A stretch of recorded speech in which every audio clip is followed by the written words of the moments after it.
Shalom Bapak Ibu Saudara-saudaraku yang dikasihi Tuhan Yesus Kristus. Saya mau menyapa kita semua dimanapun kita berada. Apa kabarnya?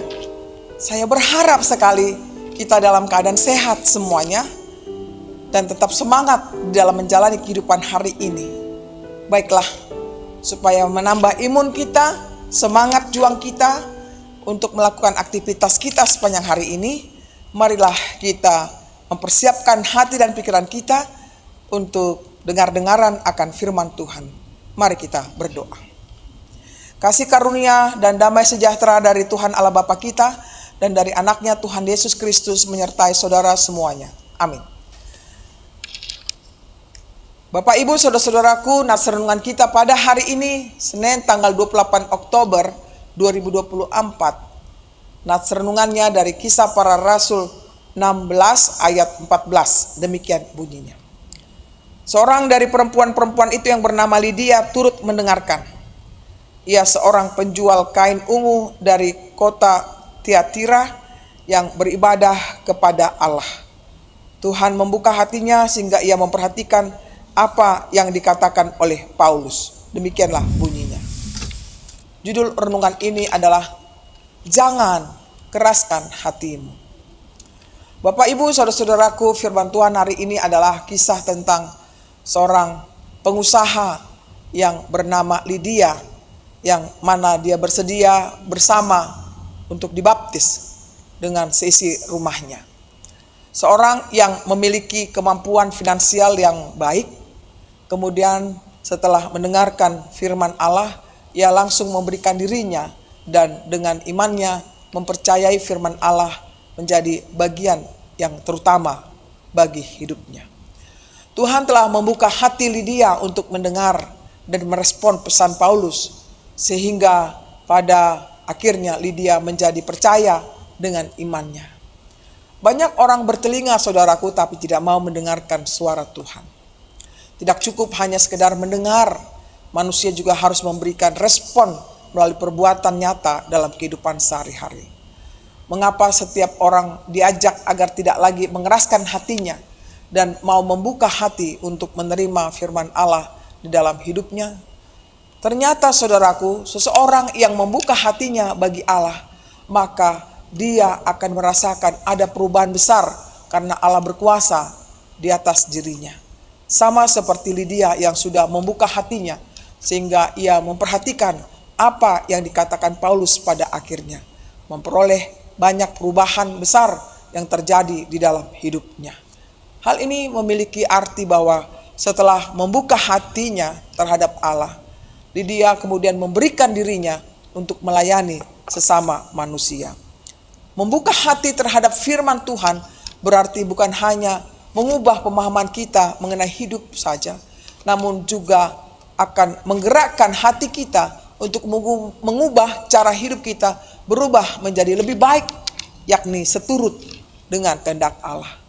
Oleh karena itu saudaraku, sebagai orang yang percaya, jangan lagi kita keraskan hati ini, namun biarkanlah Allah mengubah kita menjadi lebih baik.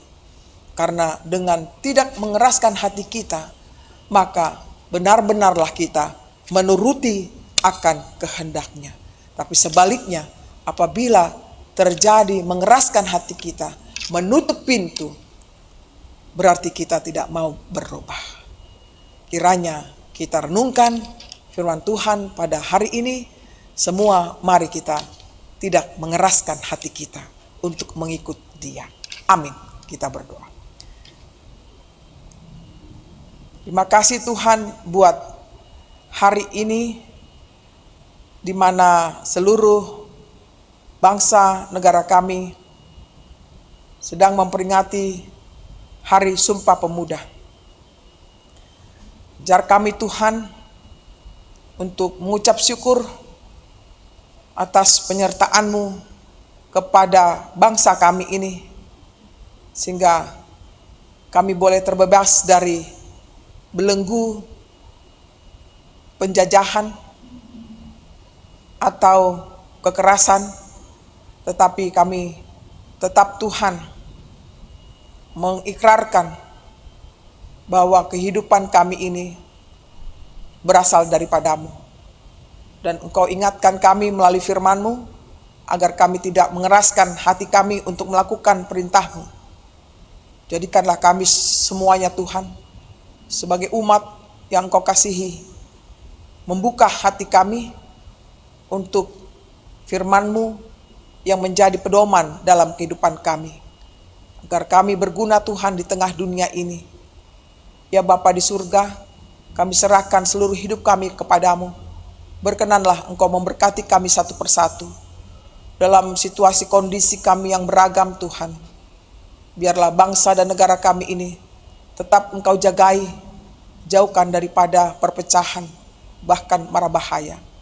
Bapa di surga, biarlah pemerintah kami yang memimpin negara kami ini Tuhan, Engkaulah yang senantiasa hadir di tengah kehidupan mereka, sehingga mereka tidak menyalahgunakan wewenang yang mereka pegang, tapi mereka Engkau jagai, hikmat-Mu Tuhan Engkau berikan kepada mereka, sehingga mereka boleh memimpin bangsa negara kami sesuai dengan kehendak-Mu. Kami berdoa Tuhan buat seluruh para pemuda, pemudi, bangsa negara kami, terutama warga HKBP, kiranya Engkau memberkati kehidupan mereka masing-masing, memberikan semangat hidup dan pekerjaan, pendidikan yang layak bagi mereka. Bapa di surga, kami sadar banyak sekali pelanggaran yang kami lakukan yang tidak berkenan di hadapan-Mu. Kami mohon pengampunan, dan biarlah tetap Engkau mengasihi kami dan ajar kami untuk merespon, melakukan kehendak-Mu di tengah dunia ini. Kami berdoa hanya di dalam Yesus Kristus, Tuhan dan Juru Selamat kami yang hidup. Amin. Terima berkat Tuhan. Kasih karunia dari Tuhan kita Yesus Kristus dan kasih Allah Bapa serta persekutuan Roh Kudus menyertai saudara semuanya. Amin. Demikianlah renungan yang bisa saya sampaikan buat kita semuanya, kiranya bermanfaat. Selamat beraktivitas, selamat Hari Sumpah Pemuda, Pemuda Indonesia tentunya. Kiranya tetap berkarya, menjunjung nama Tuhan Allah kita di tengah dunia ini. Tuhan memberkati kita. Shalom.